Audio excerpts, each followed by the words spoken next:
Army officer रोहनजी Jadhav, आपण क्रीडा नगरीत आहात, आपण व्यासपीठावरती या ठिकाणी यायचं आहे. रोहनजी जाधव, आम्हाला या ठिकाणी व्यासपीठावरती जोडलं जायचं आहे, आपलं देखील स्वागत असेल. परंतु हा सामना पहा, मी दोन्ही संघाबद्दल सांगितलं की फार महत्वाचे असणारे हे संघ या ठिकाणी आहेत. टॉस केला जातो आणि टॉसचा बॉस, परंतु ज्यांचा प्रतिस्पर्धी संघ कोणता आहे तर मी सांगितलं की यावर्षी केदारनाथ गाणे आणि जय हनुमान कळंबस्ते हे दोन्ही संघ टॉप वरती आहेत. कारण दोघांनी देखील पाहिलं तर 4च्या स्पर्धेत अंतिम चषकावरती नाव कोरलंय. परंतु इथे देखील पाहायचा अशा दोन महत्वाच्या संघांचा सामना या ठिकाणी होतोय आणि ज्याच्यातीलच पाहिलं तर ही पकड देखील केली जाते. परंतु आता या ठिकाणी नक्कीच खेळाडू दाखल झालाय, ज्या खेळाडूने पाहिलं तर नक्कीच वर्चस्व मिळवलेलं आहे. कारण मी सांगितलं की आज सागर कोळी संघाने एका वर्षात 24 फायनल देखील जिंकला होता आणि त्याच्यातीलच 15 स्पर्धेतला असणारा सर्वोत्कृष्ट खेळाडू, एकाच वर्षात ज्याने 15 स्पर्धेत सर्वोत्कृष्ट खेळाडू चषकावरती नाव कोरलं होतं तोच शुभम भुमरे या ठिकाणी आहे. एक जबरदस्त अशा प्रकारचा खेळाडू आहे ज्याने मुंबई उपनगर सारख्या संघाला देखील रिप्रेझेंट केलं होतं. मुंबई सबंधचा असणारा हा खेळाडू या ठिकाणी आहे. परंतु तदनंतर या ठिकाणी आपण साहिलला देखील तुम्ही सांगितलं की एक यात सर्वोत्तम अशा प्रकारची चढाईची भूमिका जी महत्वाची असते, तिसरी चढाईची जी कंप्लीट करण्याचं वारंवार काम करतो तोच साहिल शिकवण देखील ज्याचा आज स्थानिक आपण या ठिकाणी पाहतोय तो म्हणजे जय हनुमान कळंबस्ते. कारण कालचा जसं याच स्पर्धेतला एकंदरीतच आपला पहिला दिवस होता तसं या ठिकाणी बालोटिकामधील तिसरा दिवस आणि तिथील अंतिम चषकावरती त्या स्पर्धेत ज्याने नाव कोरलं होतं तो आजचा जय हनुमान कळंबस्तेचा संघ. परंतु त्या स्पर्धेत पहा, वालोडीच्या स्पर्धेत ज्या दोन खेळाडूंनी सर्वोत्तम कामगिरी केली होती म्हणजेच योगेश जो सर्वोत्कृष्ट खेळाडू ठरला होता तो देखील मैदानाच्या बाहेर आहे. अजय जो संपूर्ण स्पर्धेतला सर्वोत्कृष्ट खेळाडू ठरला होता तो देखील मैदानाच्या बाहेर आहे. परंतु जो वारंवार चढाईमध्ये चांगलं आक्रमण करत असतो तो साहिल या ठिकाणी आहे. पण ज्याला रोखण्याकरिता पहा, ज्याला रोखण्याकरिता एक समूह देखील या ठिकाणी असतात.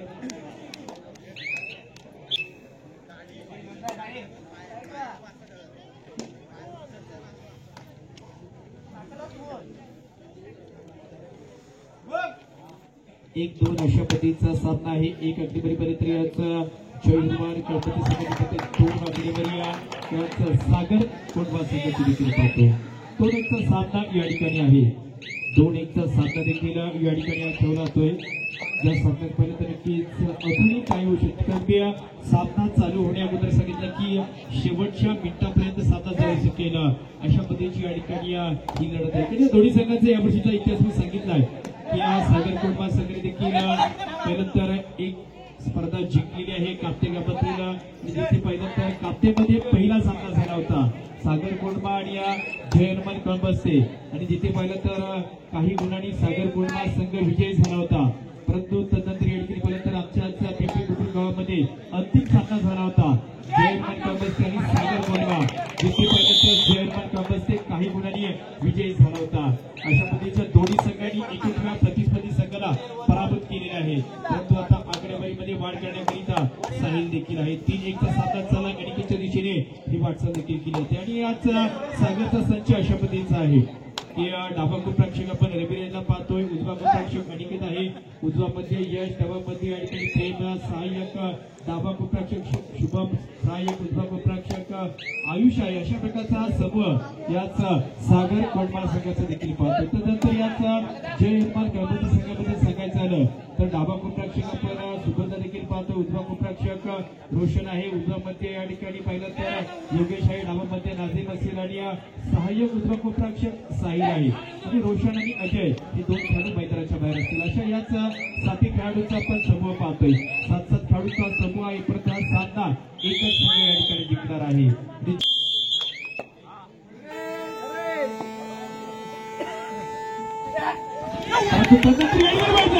इथे एका चढाईत जास्तीत जास्त खेळाडू बाद करण्याचा विक्रम होणार का? नक्कीच पंचांचा निर्णय देखील टाळ्या देत प्राप्त होता येतं आणि ज्याने पर्यंत ज्या खेळाडूचा उल्लेख अशा पद्धतीने केला होता की जो जी आज जय ज्याला ओळखतो आपण त्या साईने ही किमया करून दाखवली. कारण त्यांनी देखील दाखवून दिले की का आम्ही या वर्षामध्ये आमच्या टॉपच्या संघाच्या विरोधात काम आहे.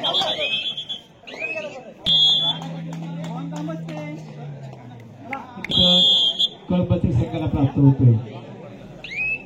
आता साधना या ठिकाणी 6-3 म्हणजेच खऱ्या अर्थाने पलटवार कशा पद्धतीने होतोय तो पहा. पलटवार अशा पद्धतीने होतोय की एखादा क्षण पाहिलं ना तर आयुष्यामध्ये एखादा क्षण तुमचं आयुष्य बदलून टाकत असतो. त्याचप्रमाणे याच कबड्डीच्या मैदानामध्ये एखादी चढाई सामना बदलून जात असते. अशा प्रकारची एक मल्टी पॉइंटेड रेड आपण या ठिकाणी पाहिली. जास्तीत जास्त गुण प्राप्त होणारी या ठिकाणी चढाई देखील पाहिलेली आहे. परंतु याच्यानंतरचा सामना आई सुकाई घरपोली विरुद्ध ग्रामस्थ कुंभारली दोन्ही संघांसाठी पुकार देऊन झालेला आहे. सज्ज राहायचं आहे. आपल्या या ठिकाणी आज सामना असेल आई सुकाई गडपोली आणि ग्रामस्थ कुंभारली दोन्ही संघांना पहिला पुकार. आई सुकाई गडपोली आणि ग्रामस्थ कुंभारली अशा पद्धतीचा आजच्या दिवसातील हा पहिल्या फेरीतला माझ्या मते शेवटचा सामना असेल. आणि ज्याच्यानंतर उल्लेख त्या ज्याच्या नावाचा उल्लेख केला जातील ते संघ असेल काळेशिंग आणि मोडेपडी संघ असेल. त्यांना 7-7 खेळाडू घेऊन मैदानामध्ये यावं लागेल.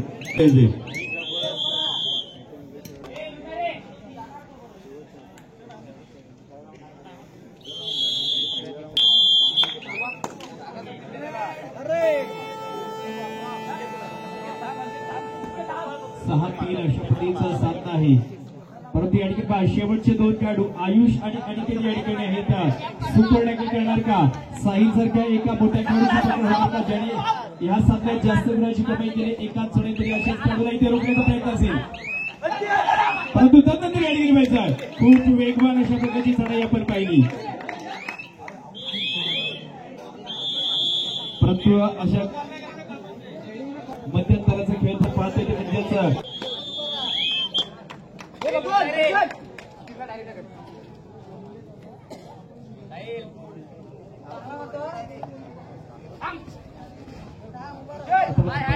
शेवटचा खेळाडू सदाशिव अशा प्रकारचा हा खेळाडू या ठिकाणी असेल. आयुषची ही चढाई असेल. एकटा आहे परंतु ज्याला पकड ठिकाणी केली जाते लो केला जातोय आणि लो कोणाचं तरी खास असतं. प्रत्येक वर्ष कोणत्या तरी संघाचं खास असतं. अशा प्रकारच्या मागील 2 ते 3 वर्षांचा विचार केला तर गत वर्षात पाहिलं तर नक्कीच टॉपवरती राहणारा संघ ज्याच्यामध्ये दुर्गामाता कोंडमाचा संघ ज्यांनी गत वर्षात एकंदरीतच 12 चषकांवरती नाव कोरलं होतं. म्हणजे 12 अंतिम चषकांवरती ज्यांनी नाव कोरलं होतं.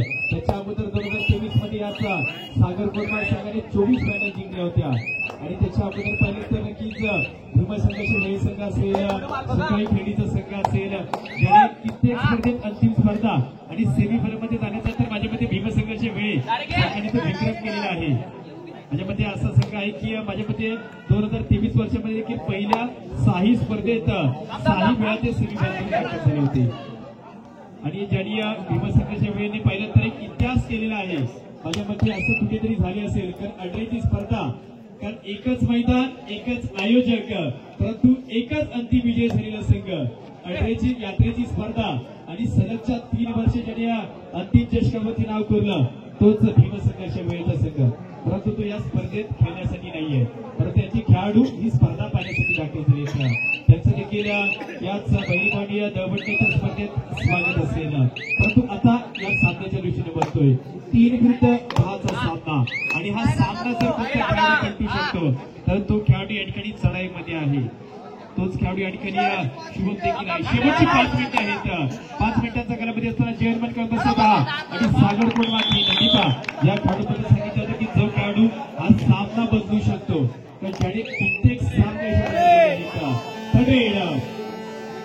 पहिल्या डावात ज्याने सर्वोत्तम खेळ केलाय पहिल्या आतमध्ये ज्याने सर्वात जास्त गुण प्राप्त केले तर तोच साहिल या ठिकाणी दाखल झालाय. 4 डावाचा सामना म्हणजे 5 मिनिटांचा कालावधी घोषित करून दिला जातोय आणि एकंदरीत 6 गुणाची असणारी ही आघाडी या ठिकाणी आहे. परंतु या ठिकाणी त्यानंतर देखील ही पकड या ठिकाणी होते. आता हळूहळू सामन्यामध्ये एक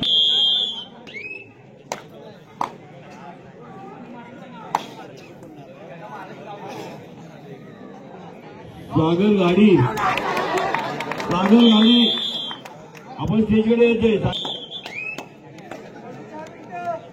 शेवटची 4 मिनिट या ठिकाणी आहेत. चालू सामना संपायला शेवटच्या 4 मिनिटांच्या या ठिकाणी कालावधी आहे.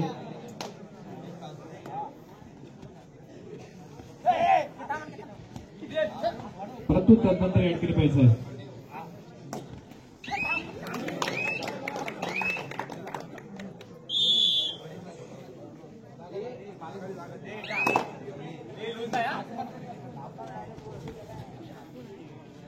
आता 5-12 अशा पद्धतीची लढत आहे. आघाडी या ठिकाणी आज जय हुरमार गणपती संघटनेने दिलेली आहे आणि ती आघाडी आघाडी एवढी अशा प्रकारची आहे की 7 गुणांची आघाडी आहे. म्हणजेच हे 7 खेळाडूंनी चांगली कामगिरी पूर्ण केली. जर टाईमचा विचार केला ना तर टाइम पहिलं तर नक्कीच 7-7 मिनिटांचा सामना आहे. 7-5-7 अशा प्रकारचा 14 मिनिटांचा सामना आहे. दोन्ही संघातील खेळाडूंचा विचार केला तर 7-7 अशा प्रकारचे 14 खेळाडू. शेवटची 3 मिनिटे या ठिकाणी आहेत आणि या 14 मिनिटांचा कालावधी असताना एका 7 खेळाडूच्या संचाने चांगली कामगिरी केली. म्हणून तर मी वारंवार सांगत असतो की 7 खेळाडूंना 7 खेळाडूची साथ मिळते. म्हणून तर एका संघाची बात बनते. अशीच बात बनताना याच गणपती संघाची पाहिलेली आहे. ज्यांची कालची रात्र महत्वाची होती परंतु आजची रात्र देखील त्यांच्या दिशेने जाणार का त्याच्याकरिता त्यांना आजच्या दिवसात 2 ते 3 सामने जिंकावे लागतील. आणि या सामन्यात अजूनही उर्वरित कालावधीमध्ये या ठिकाणी सागर कोंढवा संघाला काहीतरी करून दाखवायला गेलं. एक लांबच्या पल्ल्या राजा संघ म्हणून ज्याच्याकडे आपण पाहतो तोच आज सागर कोंढवाचा संघ. आयुष या ठिकाणी पुढे करतोय.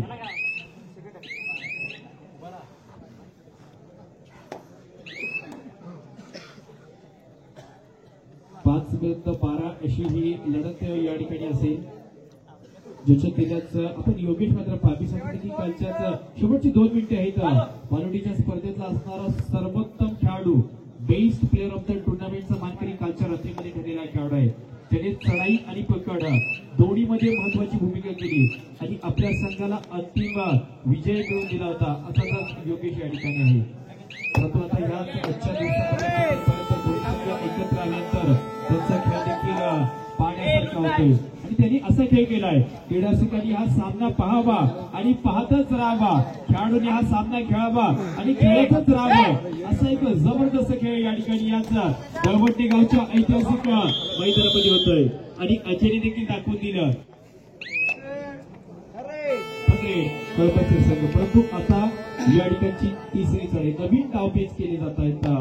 म्हणजेच हा एक नवीन अशा पद्धतीचा लढाई पडतोय परंतु ज्याची भूमिका देखील चांगली आहे तोच शुभम या ठिकाणी दाखल झालाय. शेवटचं 1 मिनिट आहे आणि 1 मिनिटाच्या कालावधीत एक डावपेच अशा पद्धतीचा आहे. शुभम रचना जातो परंतु त्याने देखील गुण प्राप्त केलाय. नंतर या संघाला या वर्षामध्ये एक अव्वल दर्जाचा संघ म्हणून आम्ही ओळखलेला आहे. परंतु चला याच्यानंतर होणारा सामना आई सुकाई खडपोली विरुद्ध ग्रामस्थ कुंभारली. आई सुकाई खडपोली विरुद्ध ग्रामस्थ कुंभारली अशा पद्धतीचा सामना